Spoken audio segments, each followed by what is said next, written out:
Well, it's almost December, and for many of us, tis the season for putting on lots of weight.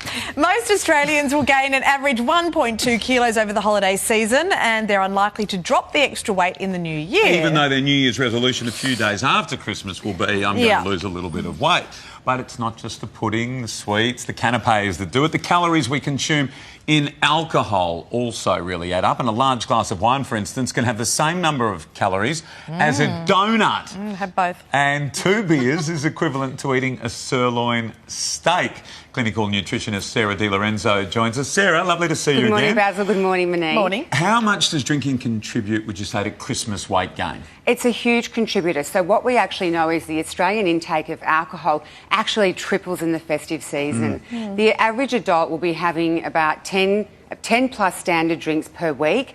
The 20 to 29-year-olds, 49% of them have actually confessed to binge drinking over the Christmas period. And they've averaged it out to about 500 extra calories a day. And a lot of that is coming through alcohol, and people just don't realise that alcohol is actually really high in calories, and it's contributing to that. So, yeah. Does what you drink make a big difference? It makes a massive difference. Does it difference. really? So what should we be drinking? So I've been talking about this clinically a lot this week. So with a lot of my weight loss patients, I've just got some tips and guidelines. Basically, 7 units a week. Try and stick to that, and count your drinks definitely. But I've got 4 top drinks to have that are under 80 calories. So looking at, I've got vodka soda would be around 70 calories. We've got vodka gin, that's 75. A glass of champagne, believe it or not, and people are surprised by this, is 77. Really? And tequila, tequila, recently made famous by Kourtney Kardashian, is only 65 calories per shot. Mixing it with soda instead of doing the lipstick. So when you say seven serves, right? Per week. Per week. So is that like a glass of champagne? Because we know that wine is small. It's at 125. 125, yeah. That's tiny. That's about that much, even though we have wine glasses that are that big. Yeah. So one champagne glass, is that one serve? One champagne flute is... all the way to the top. It depends on the size of the... Because I don't want to find out... What are you angling at? I don't want to How technical have you got here? So it's like this, I don't want to pick champagne and then find out I can only have that much in the bottom. Can I tell you something I tell my patients?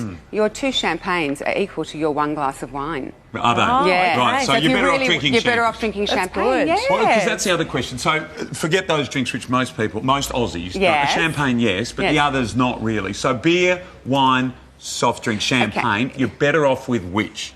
Oh, so out of beer, champagne. If you're watching if you want to watch the waistline, champagne. Definitely champagne. There's 2 champagnes to 1 beer. Right, and so these are the highest calorie drinks. Yeah, so cocktails can be up to 500 calories. Beer can range from 150 to 200. There's a lot less calories in a cocktail if you don't have that little holiday cocktail. It's quite right. A pina colada is 500 calories. Is it really? Yeah. Okay. And then just, of course, all the mixes. So like a gin and soda is like 70 calories. A gin and tonic is 170. All right. Yeah. So let's assume that somebody watching here at some point over the Christmas break or the next month is going to overindulge. Yes. How can they pick themselves up the next day? With my hangover cure. Sarah! Yay! It's his favourite thing in the world is I've missed this, Sarah. I know, but I'm going to tell you right now, it beats the bacon and egg roll. It definitely does for the next day. Okay. So I actually created this hangover cure here for all these. I mean, as a nutritionist, I sort of think about people the next day and what alcohol actually does do to our bodies. So all my ingredients here have a purpose. So the honey is actually going to restore your glucose levels. Our glucose levels, when we've had excess alcohol, actually end up dropping. The banana is fantastic for that upset tummy the next day from a big night drinking. It's also got the fibre in it as well, so it's going to settle and calm your stomach. And then, of course, the coconut water. So you guys have to come on in, Monique. Let's get into it. I'm telling you, it's a fantastic. No, thank you. The coconut water actually restores our electrolytes, so we tend to retain a lot of fluid. That's good. It's good, isn't it? I invented that. You need to have the tip is you need some frozen bananas in the fridge because you do it with frozen bananas to make it extra creamy. That's why we call you, Sarah, the queen of smoothies. That is delicious, Sarah. Thank you very much. Guys. Thank you. All you have to do is you can head to sunrise.com.au for the recipe. Well said. Thanks, Sarah.